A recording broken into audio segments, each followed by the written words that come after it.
മൂത്ത മകൻ എന്നുള്ള സ്റ്റാറ്റസിലല്ല ജീവിക്കുന്നത്, ഏക മകൻ എന്നുള്ള സ്റ്റാറ്റസിലാണ് ജീവിക്കുന്നത്.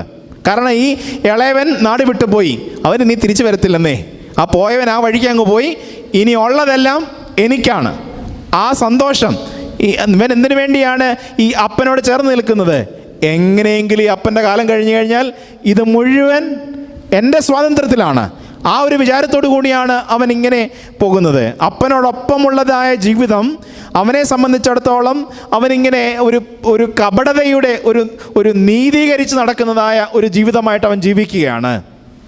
ശരിക്കും ഇന്നിൻ്റെ കാലയളവിലെയും വലിയ പ്രതിസന്ധി എന്തെന്ന് ചോദിച്ചു കഴിഞ്ഞാൽ, ഇന്ന് നാം വായിച്ചു കേട്ടതായ വേദഭാഗം നോമ്പിലെ 5-ാം ഞായറാഴ്ചയിൽ കൂനിയായ സ്ത്രീയെ സൗഖ്യപ്പെടുത്തുന്ന അനുഭവമാണ്.